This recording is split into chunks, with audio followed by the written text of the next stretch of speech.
All right, here is the outfit. Monday morning, I will definitely put on some tennis shoes. And yeah, this was my grandmother's jacket, which is so interesting. They gifted it to me. The family gifted it to me after she had passed, and I've never worn it out. So it's very pretty and very sturdy. So we'll see. We're giving it a test run today. I've owned it for a couple years and I have yet to wear it. So, and I'm like, oh my gosh, the mirror needs to be cleaned. We need some cleaning in here. The absolute bonanza that is, I'm about to make a video. I have my memory card right here. And I just need to show from the top up. And so I'm like, I'm just gonna stay in my comfy cozies from the waist down. I changed into this, which is like a little onesie. Anyhow, I'll probably go walking later or do some sort of workout. But yeah, this is Shelly on a chill day.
Today is November 5th. It's a Wednesday. We have a day off of school because yesterday our school ran the biggest fundraiser of the year, and it was a time. It's held in our town's convention center, which is huge. There's music and food and tons of volunteers and ticket sales, all this kinds of stuff, which means that I got home later than I normally do, and I'm definitely more tired than I normally would be. Yes, but that's okay. I will catch up eventually. I am almost done with the shipping news, which is good. It's good. Her sentences, at least in this book, Annie Proulx's sentences are very like short and poppy. They're very staccato-y, and they feel like a staccato, like a short and to the point. And I'm going to sneeze. The setting is great. The characters are really good. It's just, I don't know if it's necessarily feeling like it's heading somewhere, but I could be surprised in the last 30 pages, which I think I'm going to do right now or after I work out. And I've already started my next book, which is Red Dragon by Thomas Harris, and it's so exciting. Clip. But yeah, I think I want to work out first to see if I can get some of this ick away. Sometimes just getting the blood flowing and sweating, I feel so much better, you know. I don't want to be these vlogs. I'm like, I'm so tired. I feel terrible. I actually feel pretty good, considering how like late and amped up I was. And then, yeah, I came back and I crashed, but I definitely know that I didn't sleep as well as I normally do. But I have hope that the rest of the day will be just fine. I'm going to make a potato soup and some homemade bread for dinner, like creamy potato soup and homemade bread. I'm so excited. I think it's going to be like really tasty. I was going to say really tomatoey, but no, it's going to be really tasty, okay?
right now it's Sunday, November 9th, and I thought since I was sitting in this position, I would just kind of chit chat with you. I have been listening to a podcast that is on Patreon. It's a Patreon exclusive podcast put out by Hannah Louise Poston and her husband Joe Leonardo.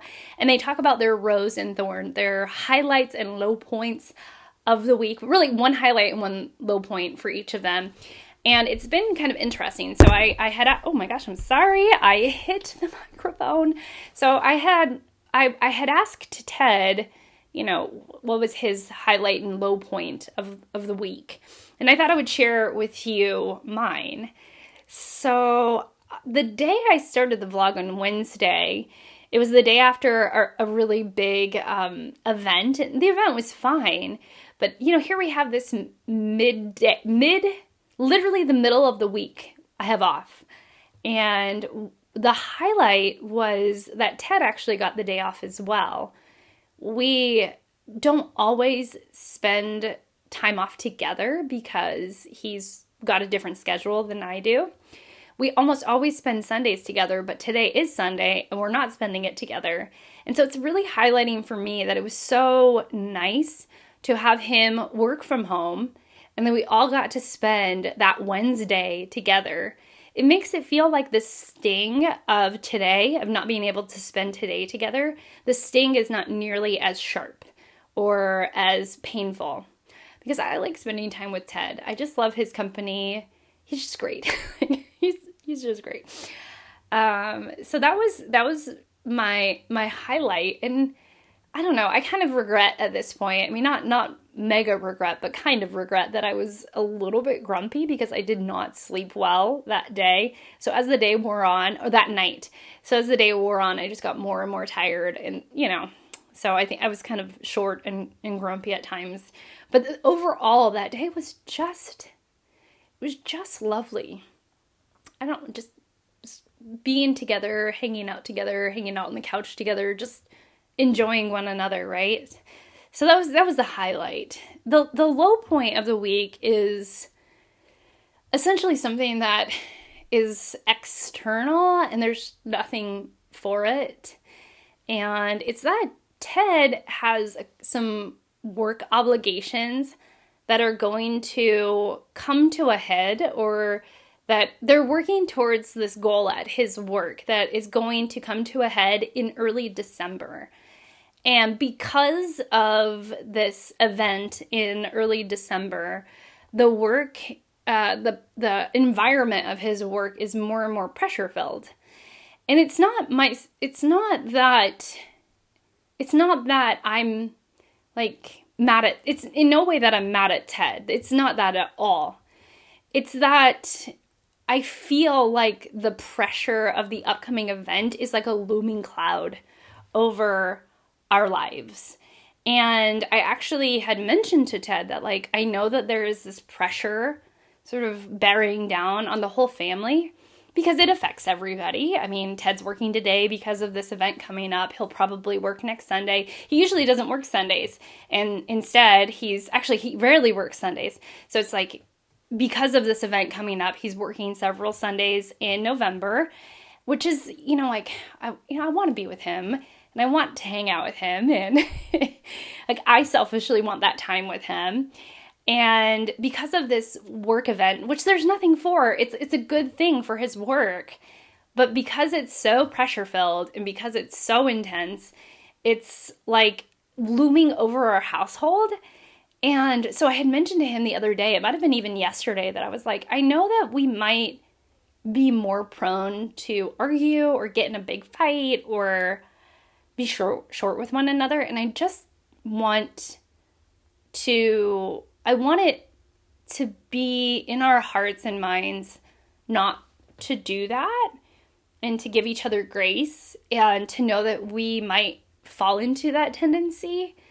And so, you know, it's like, I think often when these things have happened, it's like we don't talk about it, or we talk about it, but it's like our mood, our the worst parts of ourselves sort of rear up, and that's what is speaking is the stress, the anxiety, the pressure, the frustration.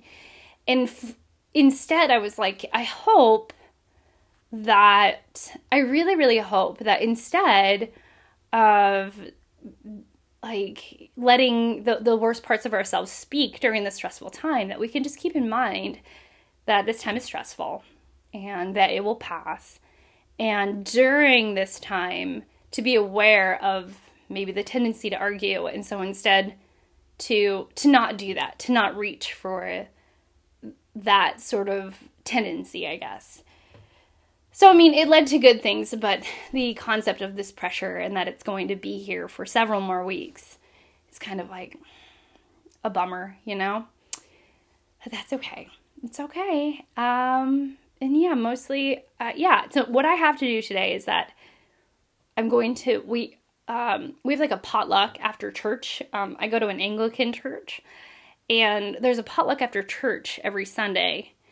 And because of said busyness, I've missed so many Sunday churches and so many potlucks. The last one I went to was 4 weeks ago. I've missed the last 3 because of not feeling well. So anyways, I want to contribute to the potluck. So I will be making chili and cornbread and hopefully getting some laundry done.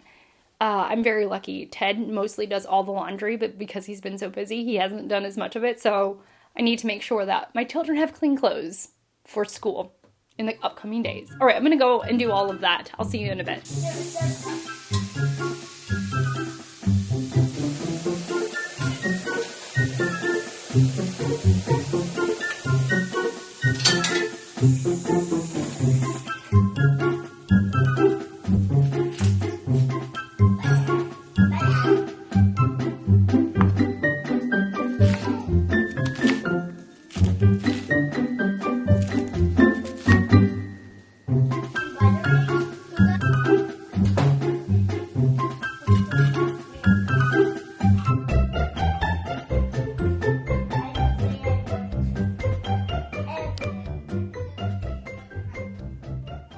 Hello.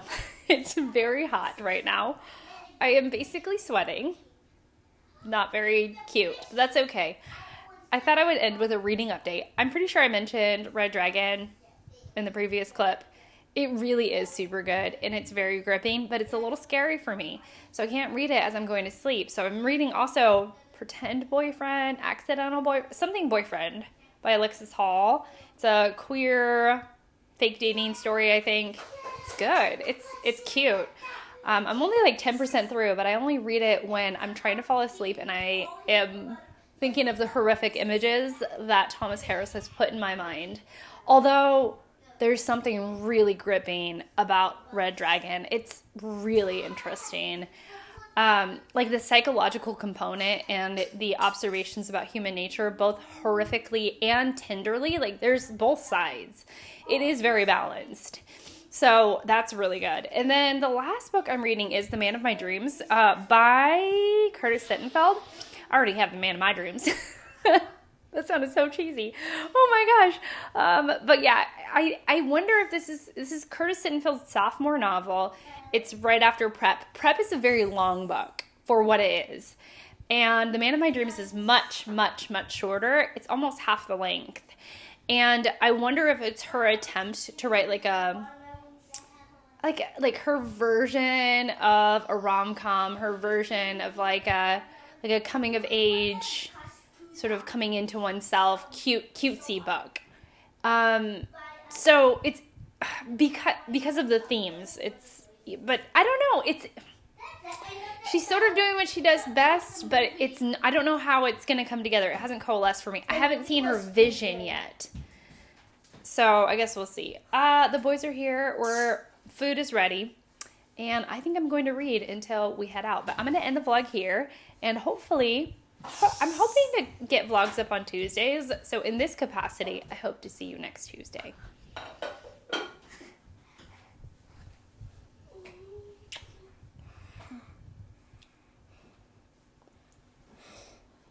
All